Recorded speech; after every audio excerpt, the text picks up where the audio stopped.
Ever have a stretch of days where you just exist? Wake up, stare at your screen, maybe scroll a bit, then go back to sleep. You know there are things you should be doing, things you could be doing, but instead you just drift. At some point you start wondering, am I avoiding life? What the hell am I even doing? Feels like time is slipping by and I'm just watching it happen. This is exactly why Welcome to the N.H.K. hit so hard for me. It doesn't try to romanticize the struggle, it shows it. Quietly, brutally, honestly. Let me introduce you to Satou Tasahiro. 22 years old, no job, no school, no clue where his life's going. He spends most of his time sleeping, avoiding the outside world and spiraling inside a tiny apartment that looks like it's been hit by a storm. But here's the thing, it's not that he's too lazy to clean it, it's that he's overwhelmed. His room is a reflection of his mind, cluttered, stuck, too far gone to know where to even begin. And honestly, that hit me. Because when you're in that state, even starting feels impossible. Escaping hikikomori life isn't just as simple as going outside. It's like standing at the bottom of a mountain with no map. That's what makes Satou feel real. And yeah, he also believes in a massive conspiracy. I actually found that kind of funny. Not ha ha funny, but more like I get it funny. Because when life keeps punching you in the face and you're constantly falling short, you either take it all out on yourself or you build a conspiracy to carry the weight for you. Satou chose the conspiracy, and honestly, I can't blame him. Isolation doesn't arrive with some dramatic cutoff. It creeps up on you, slowly, quietly. One day turns into 2, then a week, then a month. You start ignoring texts, avoiding mirrors, putting off tiny tasks until they feel impossible. In the first episode, we see Satou standing at his door, psyching himself up to tell his neighbor to turn down the music. But he never opens it. Why? Because the world outside that door feels dangerous, unknown, heavy, like it's waiting to crush you the second you step out. Even the simple act of being seen feels unbearable, because when someone sees you, really sees you, it feels like they'll notice everything you hate about yourself. The mess, the failure, the fear you're trying to hide. I saw myself in Satou's hesitation. I remember one day when a job opportunity opened up for me.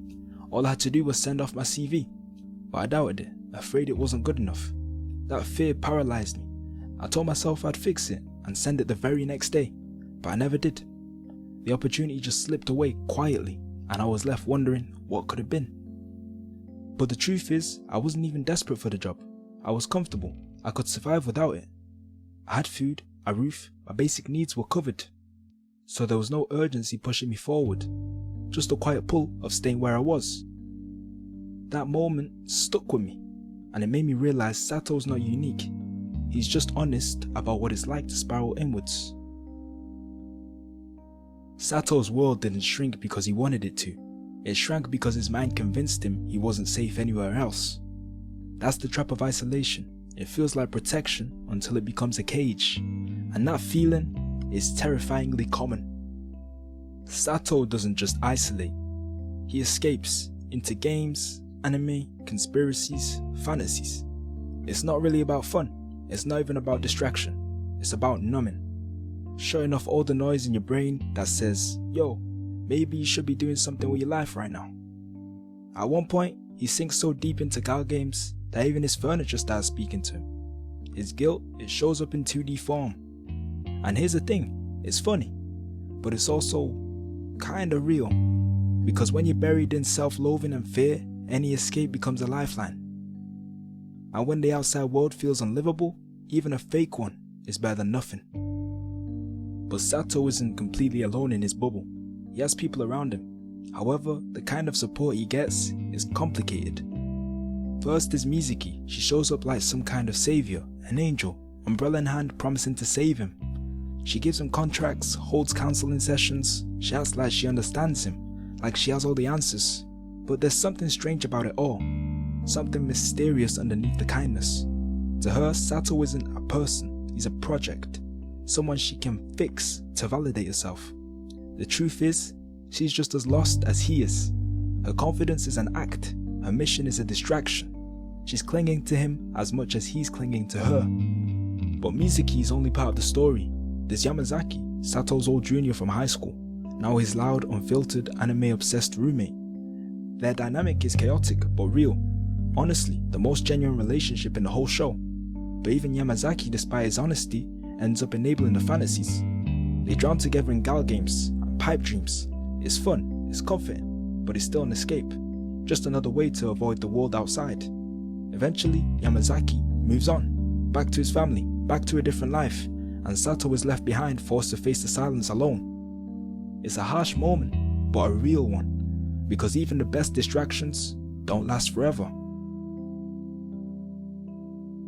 Then there's Hitomi. She's certainly not a helper. She's something else entirely, a ghost from Satou's past who planted the first seeds of paranoia. Back in high school, in the literature club, which consisted of just her and Satou, she constantly talked about conspiracies and secret powers running the world. Satou listened, maybe not because it made sense, but because it made everything feel like it had a meaning. Years later, he's still building on that same foundation. Her mindset infected Satou, because it's easier to believe the world is rigged against you than to face the fear that maybe you just lost. When you're vulnerable, even toxic support can feel like love. You can even fall for MLM schemes. Distractions can feel like purpose. Satou grabs onto anyone who gives him something to hold on to, even if it's not real. So, why does Satou's story hit so hard? Because his isolation isn't dramatic. It's not cinematic. It's just familiar. It's the apps you use to distract yourself from opening your front door.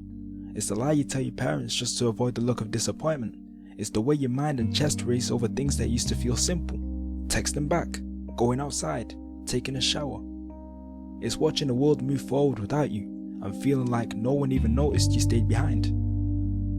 Satou feels familiar because his pain isn't rare, it's just rarely spoken out loud. And the moment I saw that, I couldn't unsee it. There's even a scene where Satou meets another hikikomori online, Torotoro, who's even deeper into denial. And for the first time, Satou sees what might happen if he never changes. That fear of becoming completely unreachable and lost, that's what drives so much of Satou's struggle. Because sometimes seeing your worst case future reflected back at you is the wake up call you didn't know you needed. Satou's story doesn't end with some big heroic turnaround.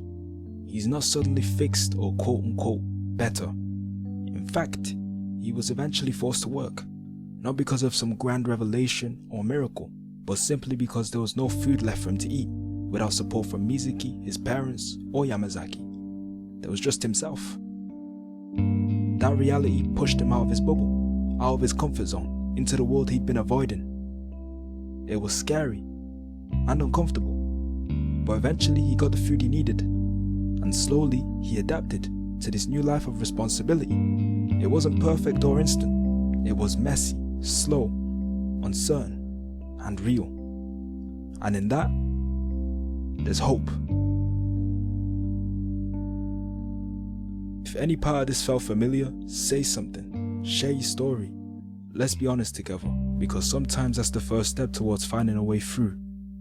Thanks for watching, and take care.